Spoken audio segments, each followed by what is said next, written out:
¿Qué tal? Buenas tardes a todos y todas. Como en realidad yo no tengo un claro diagnóstico de en qué medida ustedes están involucrados con el tema de bioética, en primera instancia y muy rápidamente vamos a hacer un pequeño recorrido pensando de qué estamos hablando para después poder meternos seriamente en el tema de la ética de la investigación. Una de las cosas importantes es saber que hace muy poquito, hace menos de 2 meses, salió una nueva resolución, la 1002 del Gobierno Nacional, en donde crea el Consejo o el Comité de Control para protección de los sujetos en investigación, de los sujetos humanos en investigación, y que si bien es cierto que uno podría tomarlo como un adelanto hacia las cosas que están sucediendo, ocurren dos cosas serias. La primera es que no comprende tener presupuesto, lo cual ya establece una seria dificultad. Ustedes imaginen que se supone que los comités de ética deberían hacer la regulación y control de la investigación que hacen fundamentalmente los laboratorios, es decir, sin presupuesto hay que controlar al tercer capital del mundo. Por el otro lado, también, y esto no quiere decir que tenga que ser paga la función del que está en el comité, pero se suele confundir en Argentina con mucha frecuencia el ad honorem con la gratuidad de la función. Es decir, una cosa es que no me paguen a mí por estar en el comité, otra cosa es que no tenga presupuesto para biótico para ir a controlar, por ejemplo, cómo está en un ensayo en Tandil. Bueno, eso es por un lado, pero por el otro lado se conforma este comité central con miembros de los comités centrales de las distintas provincias. He aquí que menos de la mitad de las provincias tienen comité de ética central para la investigación. Con lo cual, hasta que se pruebe lo contrario, esta resolución es otro de los sellos de goma en el tema de investigación.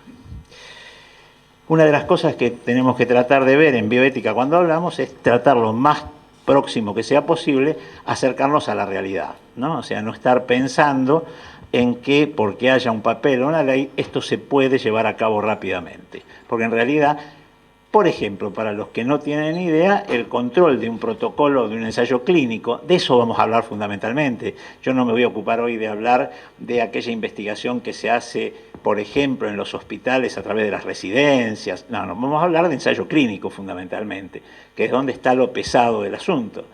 Un ensayo clínico de mediana complejidad por lo menos requiere entre 6 y 8 horas de estudio de ese protocolo, para mirar desde el contrato hasta todo el espacio metodológico, para terminar revisando el espacio ético. Entonces, si uno piensa que por cada protocolo tiene que invertir 8 horas, ustedes imaginen lo que significa el trabajo para un comité de ética, que en general, en la provincia de Buenos Aires, que es donde yo me voy a referir, yo no trabajo en Cava, en provincia de Buenos Aires se reúne como mucho una vez por semana, 2 horas. Y después todos están mirando cómo hacer para ir corriendo al consultorio, que tienen que ver los pacientes que están esperando. Entonces, ¿esto por qué? No es que uno hable en contra de todo lo que está sucediendo. El por qué está dado en que no se hacen seriamente cosas que tienen que ver con la protección directa, y qué es lo que vamos a tratar de ver hoy. ¿Cuáles son las trampas que establece la propia sistemática para hacernos creer que estamos protegiendo sujetos? Bueno, para un rápido recorrido, esto nos planteamos como ética, esto nos planteamos como de qué estamos hablando. Y este es uno de los temas centrales a tener en cuenta. Nos acostumbramos, y esto lo vamos a rever en la segunda parte, a que la discusión técnica obture toda posibilidad. Si algo es y lo pongo entre paréntesis o entre comillas, un avance, necesariamente es bueno. No hay capacidad de discutir y ver cuál es el rumbo y los propósitos de ese presunto avance. Se presupone bueno per se. Entonces, aparece toda una complejidad que va desde las teorías éticas hasta el mandato moral. Y de eso es de lo que se trabaja. No en este espacio de las teorías éticas, sino en cómo y de qué manera trabajar cada uno de estos espacios para saber que estamos, en última instancia, haciendo un análisis de los aspectos éticos de este procedimiento tecnocientífico. las teorías, los principios, son estas distintas corrientes, distintos espacios que existieron a lo largo de la historia de la humanidad. Pero uno trabaja fundamentalmente en estos espacios, en estos más concretos, que en realidad están basados en las teorías, están basados en los principios. Pero yo necesito saber, por ejemplo, esto. En un plan de acción, ¿qué digo yo? Que no se debe utilizar un niño en la investigación si primero no obtuve un adecuado consentimiento y si además está basado en juicios válidos que me aseguran el beneficio del niño. Desde Nuremberg para acá, no hay razón alguna que justifique utilizar sujetos humanos para el beneficio abstracto de la humanidad. Es decir, el beneficio debe ser concreto y fundamentalmente debe estar basado en los sujetos que son sometidos a la investigación. Esto es un tema sumamente importante para países de la periferia, subdesarrollados o como los quieran llamar, en donde más o menos el 70% de la investigación es en intereses de asuntos que le competen a los países desarrollados. Es decir, que esto, si bien es más complejo de ser visto, pasa lo mismo. Yo utilizo personas para investigar cosas que no le son un beneficio propio. Luego, es sumamente importante saber cuál es la acción. Lo que yo voy a buscar a través del análisis es la acción indicada. Es decir, ¿qué es lo que tengo que hacer? Hay una tendencia en la modernidad y sobre todo en la posmodernidad a hablar de no hacer juicios de valor. Bueno, si yo no hago juicios de valor en ética, mejor que me dedique a otra cosa. Porque lo que hago son juicios de valor. Hablo de si algo está bien o está mal. Podré no hablar del bien y el mal absoluto, del bien y el mal, pero hablo de si eso está bien o está mal. Y siempre hay como mínimo estos dos niveles de reflexión. Pero lo que es muy importante es saber que yo no puedo reflexionar en bioética sobre un tema determinado si no tengo la información científica. Porque si no, no tengo el sustrato sobre el que discuto. Yo no puedo discutir si un procedimiento está bien o está mal si yo no sé cuál es el procedimiento. Y esto es central. Se tiende a discutir cosas en abstracto sin mirar que en realidad eso no tiene valor alguno. Si yo quiero saber si algo es éticamente correcto o no en un estudio, y pongamos un ejemplo muy banal, pero digamos el siguiente. Yo quiero saber si en esta población qué tasa de hipertensión tengo.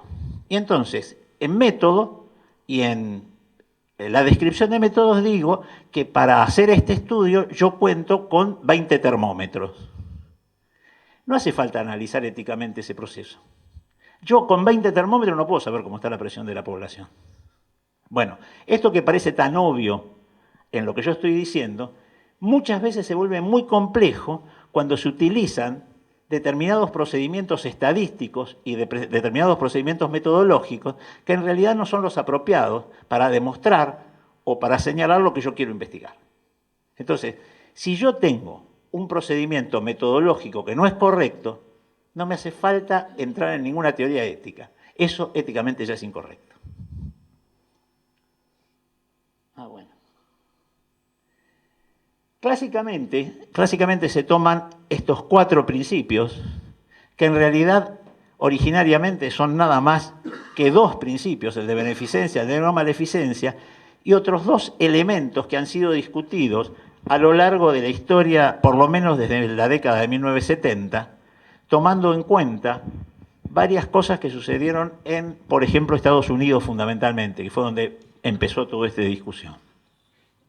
Ustedes imaginen que el caso Karen Kinlan, que fue muy conocido, muy debatido, es el que da origen a un informe que se llama Informe Belmont, cuando un juez... bueno, ahora se los... Sí, lo que pasa es que no me quiero... en una oportunidad en Estados Unidos hubo una joven que entra en coma, entra en un estado que actualmente se determinaría como un estado de coma vigil persistente, un estado vegetativo permanente. En aquel entonces no se llamaba así, pero diríamos que ahora lo llamaríamos así. Y que los médicos indicaban que no tenía sentido seguir haciendo nada. La familia quería que se siguiera haciendo cosas hasta que se la convence a la familia de que hay que hacer lo que se llama una limitación del esfuerzo terapéutico. Esto sería ahora, en aquel entonces tampoco se llamaba así. Entonces, la familia dice que sí, y cuando dice que sí, la justicia dice que no. O sea, después de haber estado convenciendo a la familia un montón de tiempo de que se parara de hacer, cuando la familia dice que sí, la justicia dice que no. Y el juez llama y dice, bueno, pero para esto necesitamos saber qué dice un comité de ética. ¿Y qué creen ustedes que dijo el comité de ética? Nada, porque no había comités de ética. El juez no sabía que no había comité de ética. Entonces se genera una comisión que hace el informe Belmont, y el informe Belmont habla de beneficencia, no maleficencia y respeto a las personas, que después es tomado por algunos autores norteamericanos bajo el término de respeto a la autonomía, que después vamos a ver que tiene muchos problemas. Y por último, se agregó en última instancia el principio de justicia, que realmente es una complicación seria, porque todos estos principios son los principios que se llaman a prima facie, es decir, ninguno de ellos es absoluto. Uno predomina sobre el otro según las circunstancias y según la discusión. Ahora, si yo pongo como principio de prima facie la justicia, ¿con qué mido? Yo puedo hacer cualquier cosa relativo. Lo que no puedo hacer relativo es el método Platón. Yo el metro patrón no lo puedo hacer relativo. Si el metro patrón lo hago relativo, no tengo medida. Entonces, la justicia es una de las cosas que más se ha discutido y solo se piensa que puede ser pensada de alguna manera como principio cuando hablamos de justicia distributiva y un espacio muy particular de la justicia distributiva cuando hablamos de salud, que ya lo vamos a ver. Entonces, el tema de no maleficencia es lo más viejo en la práctica de la salud. Es el primum non nocere. No nocere, si ustedes quieren, pero... el asunto de esto es que, si bien uno puede tener obligación de hacer el bien al otro, lo que es seguro es que tiene obligación de no dañarlo. Es un principio mucho más fuerte desde el punto de vista, porque lo que no debe hacer es dañar. Pero en el caso de la responsabilidad profesional, no se mide de la misma manera que se mide al común de la población, sino que tiene algunas características como es estas que están acá señaladas. Yo por costumbre no leo nunca las diapositivas, porque una vez me enseñó un profesor que las diapositivas, que forman parte del auditorio, de lo que no saben es del tema que uno da, no que no saben leer. Entonces trato de no leerla. Entonces, tomemos en cuenta que esto es lo que significa profesionalmente el no dañar, que no es lo mismo que no dañar de sujeto a sujeto. Cuando uno está pensando en el área de la salud y como profesional de la salud, tiene que tener en cuenta estos hechos. Por el otro lado, la obligación de beneficencia también tiene particularidades respecto al hecho de lo que estamos hablando en cuanto a la práctica profesional. Y es muy importante tener en cuenta que hay algunas cosas de estas que cotidianamente no se toman en cuenta, por lo menos, y esto hago referencia exclusivamente a lo que a mí me toca, que es la práctica médica. No me meto en el área de otras profesiones, pero en la práctica médica hay muchísimas de estas cosas, muchísimas, que no se toman en cuenta. O por lo menos que no son analizadas de esta manera para ser pensadas como obligación de beneficencia.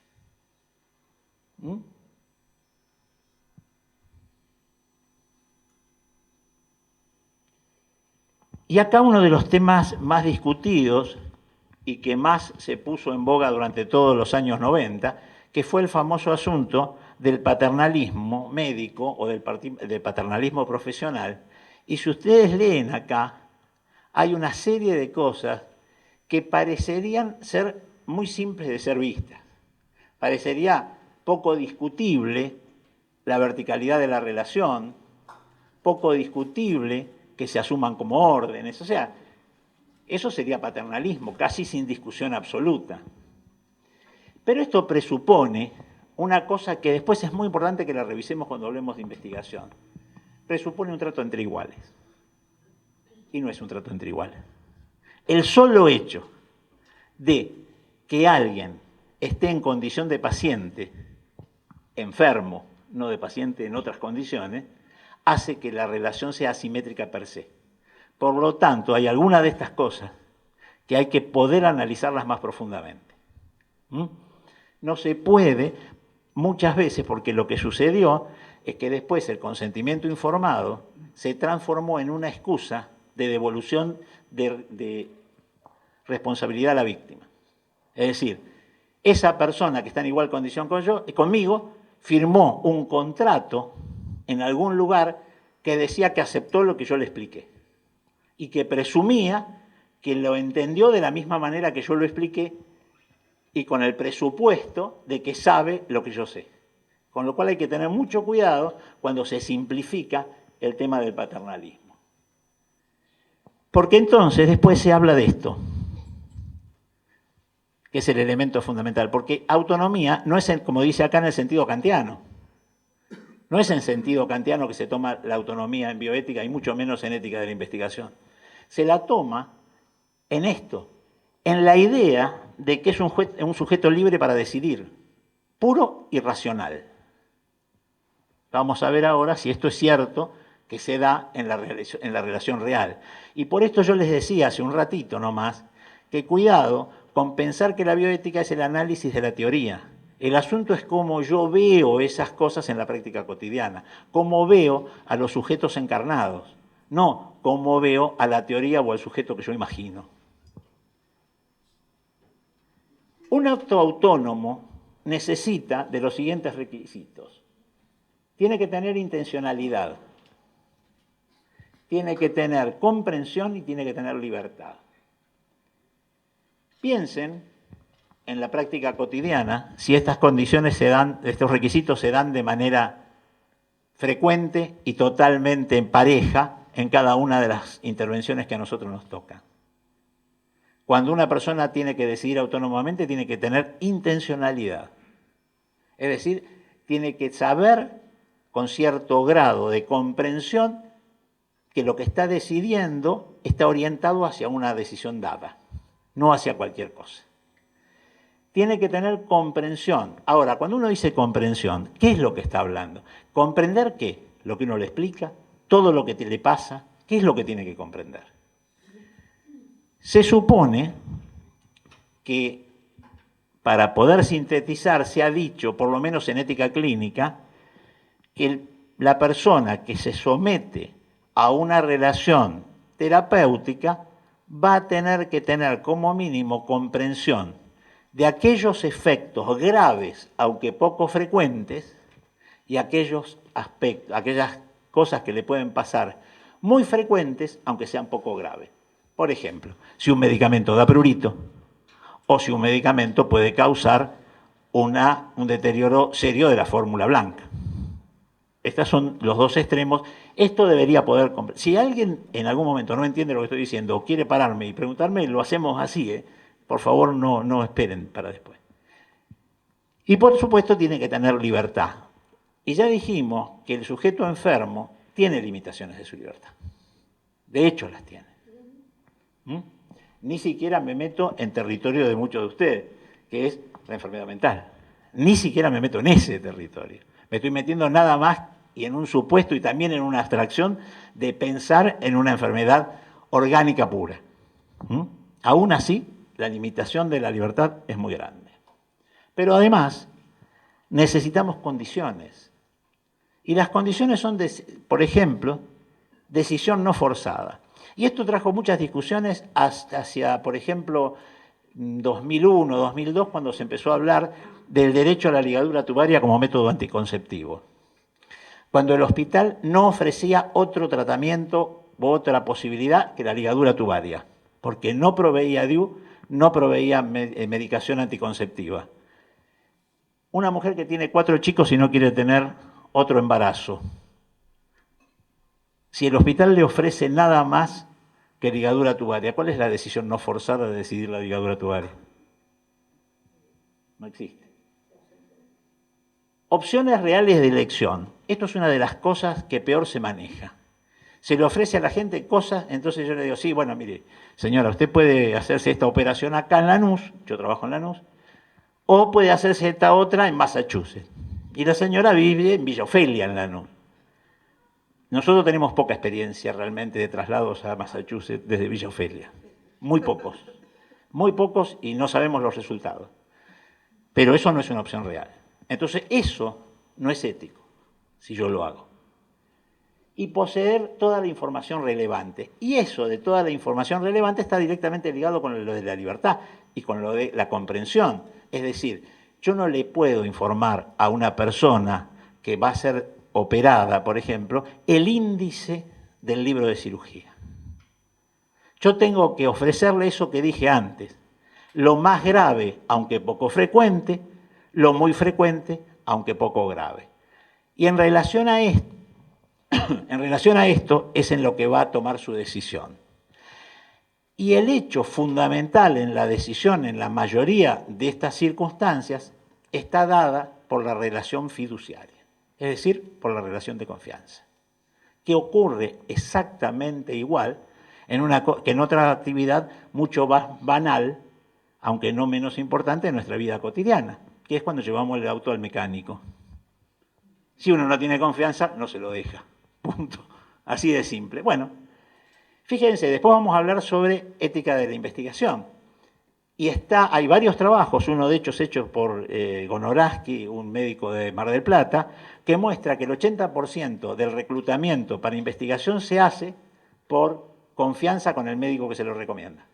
O sea, por eso es tan discutible que un médico asistencial haga investigación con sus pacientes, porque es muy poca la posibilidad que tiene el paciente de sustraerse a entrar en el protocolo.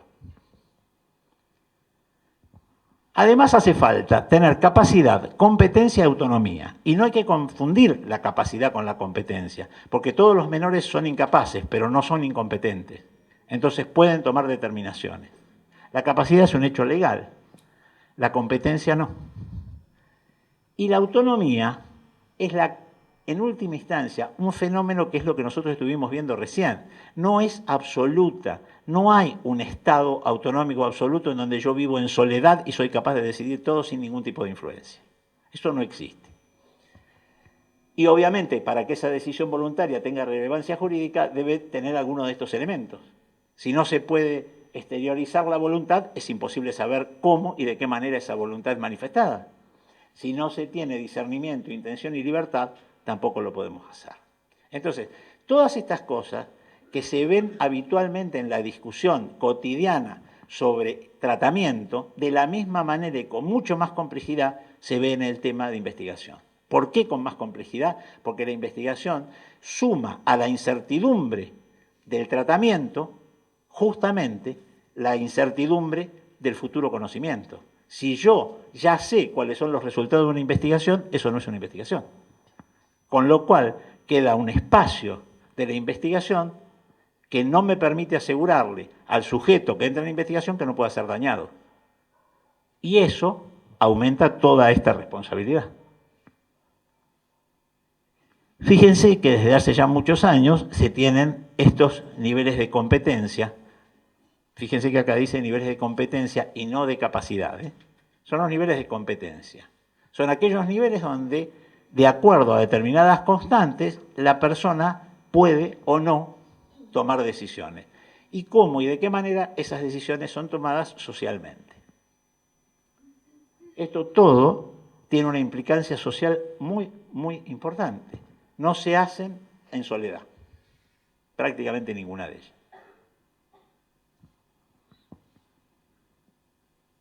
Y esto es lo que les decía yo de justicia, esto lo vamos a pasar muy rápido, pero uno cuando habla de justicia, en bioética habla de justicia distributiva casi exclusivamente. Habla de este sentido de la justicia, no habla del sentido amplio de la justicia.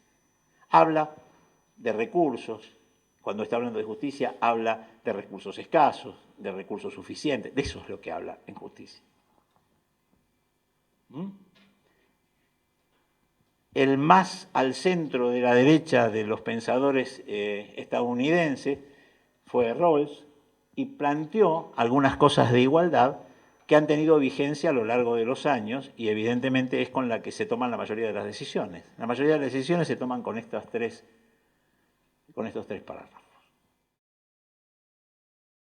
Esto es lo que actualmente está de moda y se tiende a hablar y a decir y a glorificar muchas veces, y uno no se acuerda que para que exista equidad debe haber desigualdad. Si no hay desigualdad, la equidad es innecesaria. Cuando hay igualdad no hace falta equidad.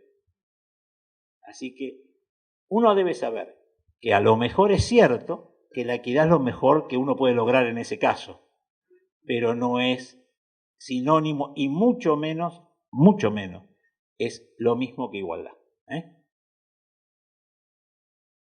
Bueno, esto es lo que habla la justicia distributiva. Los principios materiales, el principio de necesidad y las necesidades fundamentales, que son aquellas que permiten que el sujeto, es lo que en este momento, por ejemplo, cuando uno habla de el espacio de la justicia distributiva y necesidades fundamentales, lo que está hablando es de necesidades de supervivencia. En el caso de salud, obviamente, está hablando de una mayor complejidad. Pero esto es muy importante tenerlo en cuenta. Y nos vamos a los comités de ética para pasar rápidamente a ética en investigación. Los comités de ética se constituyen en grupos de trabajo. Estos grupos de trabajo en la República Argentina, por lo menos en un porcentaje muy alto, yo tuve oportunidad de participar y crear el Comité de Ética Central de la Provincia de Buenos Aires y después la Comisión de Ética del Ministerio de Justicia. Las dos están desactivadas. La del Ministerio de Salud de la Provincia de Buenos Aires no está desactivada, pero no tiene prácticamente injerencia porque lo único que puede hacer es acreditar comités y de vez en cuando seguir algún protocolo. La de la Comisión de Ética del Ministerio de Justicia fue desactivada por renuncia de todos sus miembros. Renunciamos todos hace un mes y medio, 2 meses. No tenía ningún sentido, además. Y lo que es importante es saber que hay estos tipos de comité. El comité jurídico-científico, este es el comité de investigación que trabaja, el comité de ética que trabaja en investigación, en ética de investigación, es el que ve los protocolos, es el que ve el que hace este tipo de estudios. El comité ético-praxológico, que es el denominado comité bioética, el comité de los hospitales, el que trata de la problemática bioética, y el comité deontológico técnico, que no se ocupa de la bioética. Son las comisiones en general de disciplina de las distintas, son el comité de ética del colegio médico, el comité de ética. Esos comités son deontológicos. Y en general lo que trabajan es en estas áreas, sobre todo en área de investigación, que es lo que nos va a ocupar hoy, y tiene esta característica a diferencia de los otros. Los comités de ética de bioética de los hospitales que tratan de tratamiento, de si se debe hacer o no éticamente tal cosa, si se debe, por ejemplo, suspender un tratamiento, son en la República Argentina por lo menos son opcional. Es opcional la consulta y es opcional el que se haga lo que el comité dice. En cambio, en los comités de ética de la investigación es imperativo.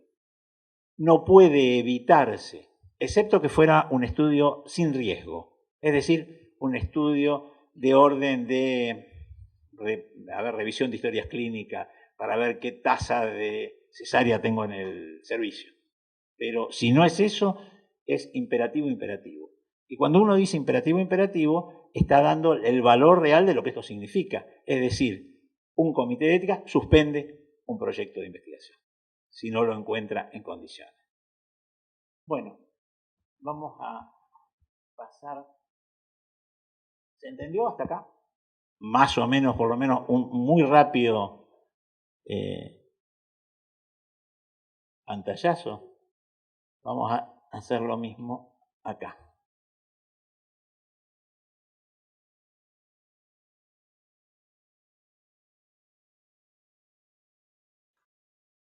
¿Se acuerdan que en la primera diapositiva anterior dijimos que la discusión técnica suele obturar a la discusión en general? Bueno, lo que suele pasar es esto. Uno, en este momento, cuando dice vamos a hacer una investigación, se supone que vamos a hacer algo bueno. Y está presupuesto que es así.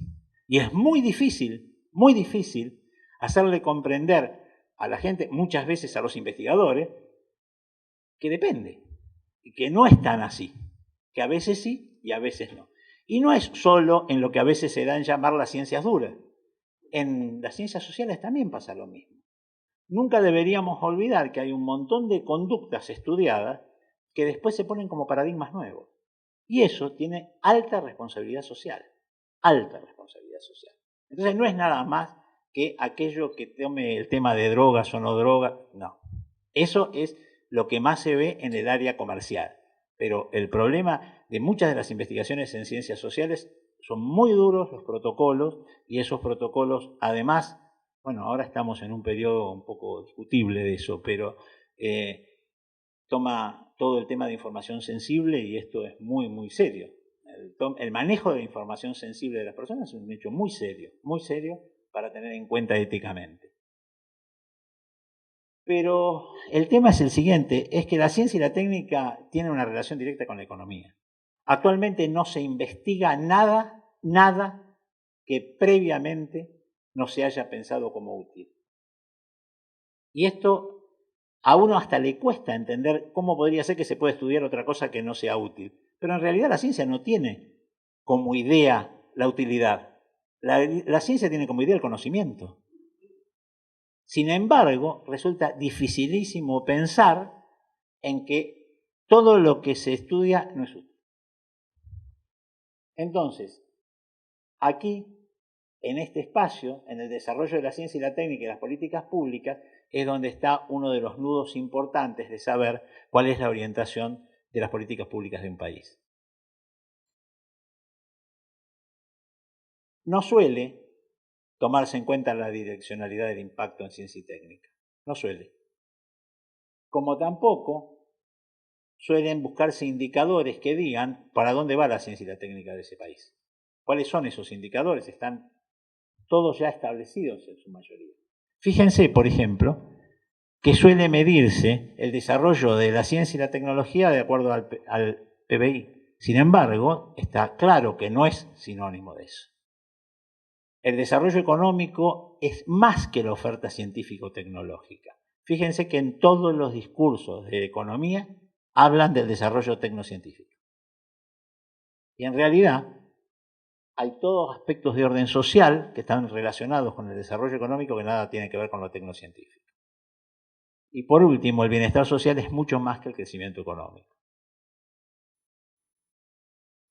Por eso es que hay dos ciencias claramente, una ciencia académica y una ciencia reguladora.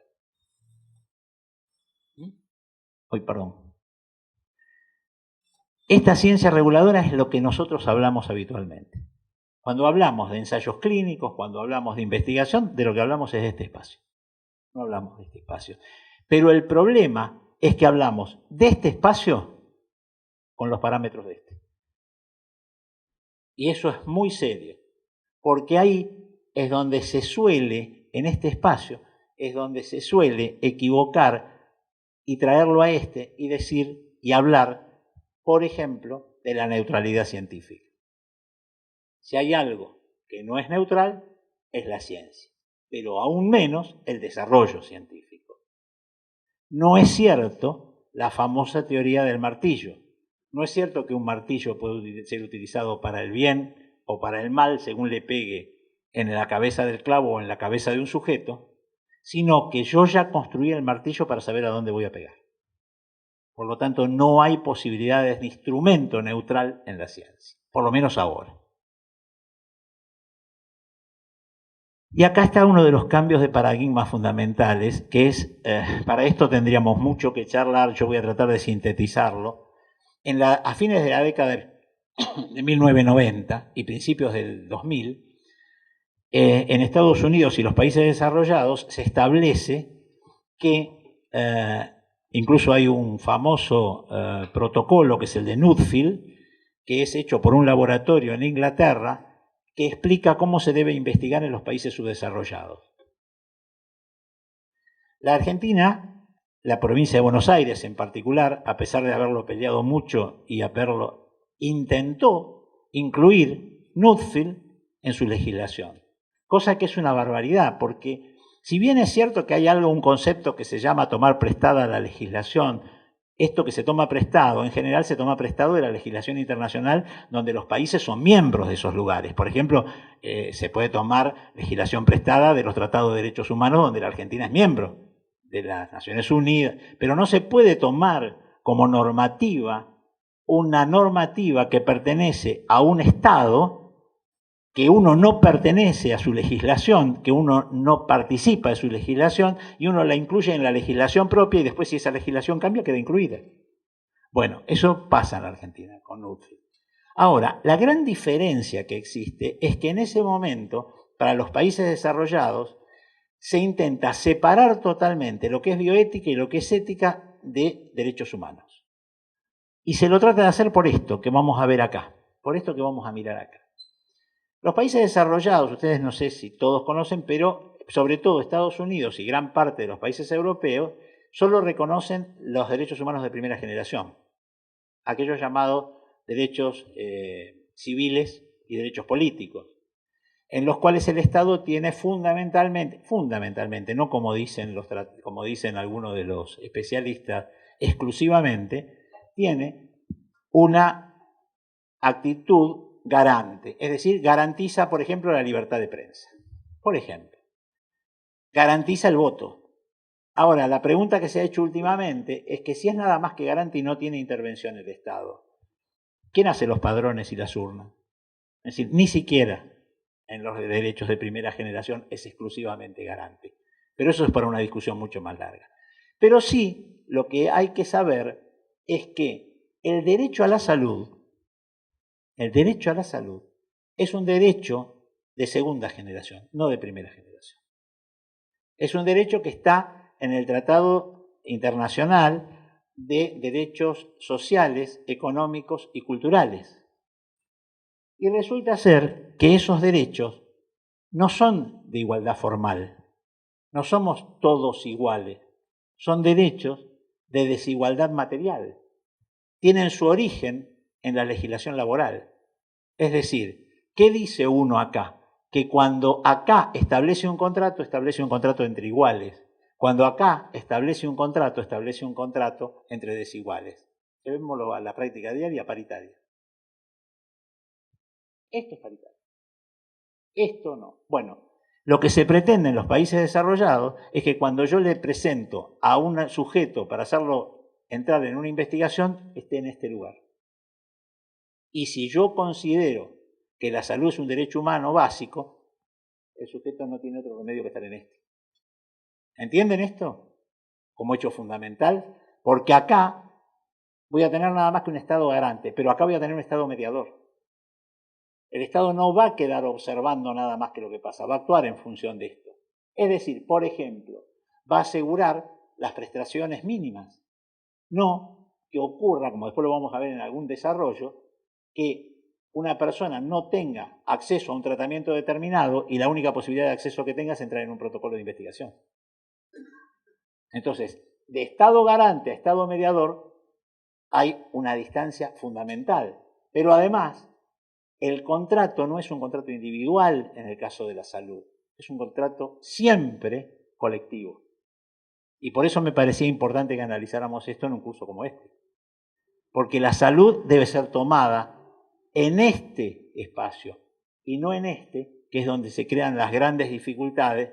Entonces, si es obligatorio que el Estado diga que sí a cualquier prestación de orden, por ejemplo, de cirugía plástica, o si tiene que pensar en que su obligación está dada colectivamente en, por ejemplo, cirugía plástica reparadora. Lo pongo como ejemplo nada más, pero esto es una discusión muy profunda cuando yo estudie después la posibilidad o no de hacer investigación. Por eso, el orden jurídico de los derechos sociales es absolutamente diferente al de los políticos. Es un orden, y es en este espacio donde se tiene que mover una bioética de países subdesarrollados. Porque sus sujetos están en esta condición. Si no, se transforman lisa y llanamente en mercancía para los países desarrollados. Se estudia con la famosa regla del 90-10. Se utiliza el 90% del presupuesto en estudiar el 10% de las enfermedades que pertenecen a los países desarrollados en los países subdesarrollados. El caso del Chagas ha sido un caso típico. Las cosas que se estudian en Chagas no se estudian para la gente, se estudian para los científicos. De hecho, la medicación sigue siendo la misma de hace 30 años. O más. Y una de las cosas que la poca gente sabe es que esa medicación en realidad es de origen veterinario. No es de origen humano. ¿Cómo? Sí. Sí. Entonces, se funda la noción de interdependencia de los seres humanos, la satisfacción de las necesidades de quienes están allí. Esto es central para la discusión de cómo y de qué manera debe plantearse un panorama y una ley de protección de los sujetos en investigación. Y lo que se obliga a un Estado, y la República Argentina es un Estado firmante de este tratado, se obliga a estas cosas: prohibición de discriminación, todas estas, obligación de garantizar niveles esenciales de derecho, y si la salud es un derecho, tiene la obligación de garantizarla. El asunto es si yo la garantizo como un derecho individual o como un derecho colectivo. Y estas son las observaciones que se ha hecho. Esto es constitutivo del derecho a la salud. No es un agregado, no son los que se dan a llamar condiciones de vida. Son condiciones propias del derecho a la salud. Esto lo decía muy bien Zamaja, un autor argentino, un epistemólogo argentino, que decía que es muy difícil esto de hablar de condiciones de vida, y si las condiciones de vida son lo que dan el estado de salud las condiciones de vida. Entonces, esto se pone acá abajo claramente. Entonces, ¿por qué esta idea de una bioética que tenga que estar unida con los derechos humanos y que no pueda ser una bioética individualista? Y por estas cosas. Es en este lugar donde yo estoy diciendo que se hace la investigación. No estoy diciendo que se hace en un barrio de una ciudad de un país desarrollado.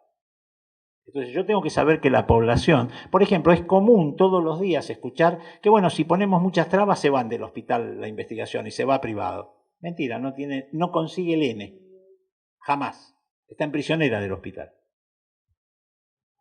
Entonces Juan Carlos Tealdi, que es un médico y bioeticista con el que yo he trabajado muchos años, en una presentación que hizo en Bogotá, planteó esta frase que creo que es sumamente una buena síntesis de lo que estábamos diciendo.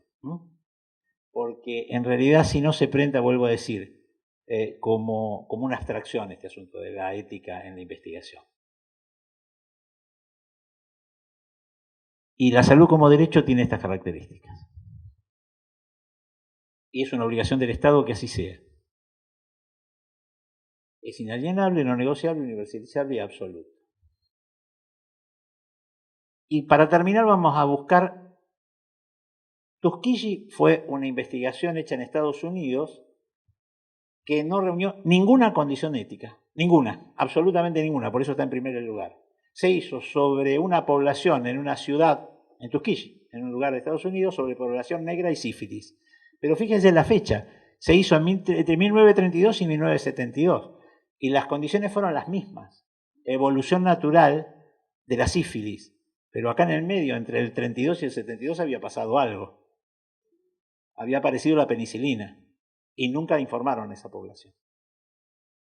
Esta fue la población en que un presidente de Estados Unidos hace 2 mandatos atrás pidió permiso a los 2 sobrevivientes que habían quedado. Pidió perdón. Ese se pone siempre como ejemplo de lo que no existe en ética. Bueno, en Estados Unidos y en China hay infinidad de estos estudios. En los estudios sobre radiación en población civil, en población militar, son famosos. Pero los otros, estos 3 estudios, si bien uno cuando los mira parece que son estudios que tienen un contenido ético importante, cuando uno pasa a investigarlos, este estudio fue muy conocido. Fue el estudio del Hospital Naval, que el médico terminó preso, que lo siguió después que había sido dado baja internacionalmente, que inventó los consentimientos informados. Pero aún sin decir todo eso, que esa es la parte agregada que nosotros tenemos desde la Argentina, ya tenía un serio problema, este estudio, que es este. ¿Ustedes se acuerdan todas las condiciones que tenía que tener un acto para que fuera autónomo? ¿A ustedes les parece que una persona que llega con dolor precordial, con probable diagnóstico de infarto, pueda reunir esas condiciones, esos requisitos y esas condiciones para decidir que quiere entrar en un protocolo? Es difícil de pensarlo. Bueno, el diseño no era un mal diseño, era un diseño perfecto metodológicamente. No tenía nada que decirse del diseño. Sin embargo, el problema estaba acá. ¿Qué es el problema de la investigación en urgencia? ¿Cómo hago para obtener realmente un consentimiento que sea consentimiento? Este es el Surfanix. 2 minutos me voy a detener en este estudio porque es muy interesante. En Europa y Estados Unidos se hizo en 2 ramas. Y en Perú, Bolivia, Ecuador, México, y acá en la Argentina, pero no lo permitimos, felizmente, porque allí sí existía un comité, se hizo en 3 ramas. ¿Qué significa esto?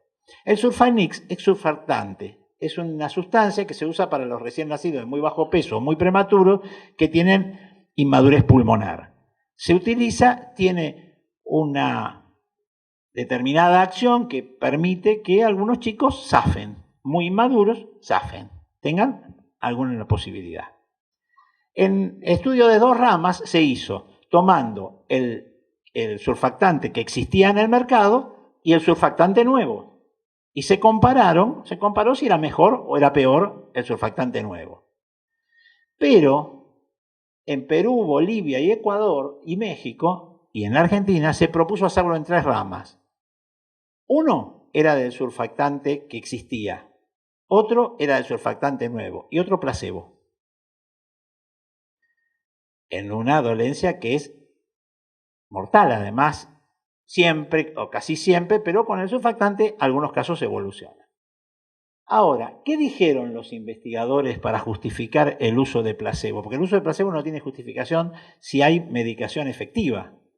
Solo tiene idea si no hay medicación efectiva. Pero ¿qué dijeron los investigadores en este caso? Y por eso yo decía de los derechos de segunda generación, que los gobiernos de estos países no garantizaban la provisión de surfactante. Por lo tanto, no era antiético no dárselo, porque total, ellos no se ponían en peor condición que los del Estado. Pero lo peor que dijeron es esto, que no solo no hacían eso, sino que habían tenido razón, porque gracias a eso habían podido ahorrar 18 meses de tiempo. Lo que nunca dijeron era la cantidad de plata que habían ahorrado de no proveer el surfactante. ¿Está? El uso de placebo no tiene absolutamente ninguna justificación ética si no existe una razón que pueda justificar por sobre todo posible daño. ¿Se entiende esto? Es decir, que yo pueda justificar de tal manera que el uso de eso es primordial y que cualquier daño que cause está por debajo de eso. Y que no tengo que tener además comparación, no tengo medicamento para comparar. Y después, entonces, esto lo que tenía era un proceso antiético, obviamente. Y este otro, tibolona, la tibolona son derivados hormonales vegetales que se utilizan en la menopausia para los calores. Y esto lo que es interesante es mirar riesgo-beneficio, porque se quería hacer en una población con antecedentes de cáncer de mama, en el que se desconoce la acción de la tibolona en el riesgo de recidiva de cáncer. Y acá lo que hay es una desproporcionalidad entre riesgo y beneficio, porque lo que yo trato de mejorar es la sintomatología climatérica y lo que tengo como riesgo es la recidiva de cáncer de mama. Es una desproporción absoluta. Sin embargo, metodológicamente parece correcto, pero cuando yo miro riesgo-beneficio me doy cuenta de la desproporción. Por último, no tengo acá, pero les cuento un caso personal Este es sobre la población en que se hacen habitualmente los ensayos.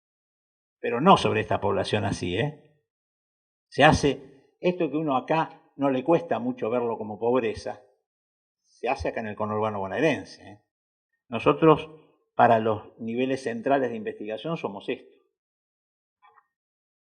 Hace 1 año y medio, más o menos, en el Comité de Ética Central, nos cae un ensayo clínico que era en chicos con una patología, una artritis reumatoidea idiopática, que actualmente está siendo tratada con éxito con derivados biológicos, pero que su tratamiento inicial se hace siempre con una droga, la droga de elección es el metotrexate.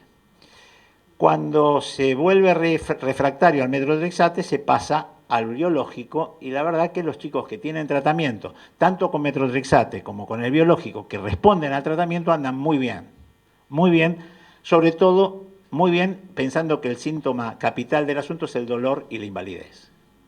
En chico. Bueno, propusieron hacer un ensayo en población, escuchen bien porque es interesante entenderlo, es hacer un ensayo clínico en población refractaria al metotrexate de un biológico nuevo. Entonces, en el ensayo se ponía el biológico nuevo. ¿Qué se ponía como droga de comparación? ¿Qué creen ustedes? No, metotrexate, que es lo mismo. Si yo definí la población como refractaria al metotrexate y en el control pongo metotrexate, lo que estoy haciendo es un efecto placebo oculto. Oculto. Bueno, esto es muy frecuente y a uno, si no se da cuenta en el desarrollo del programa, se le pasa por encima y el ensayo se hace. Bueno, muchas gracias. Espero no haber sido demasiado pesado y que se haya entendido.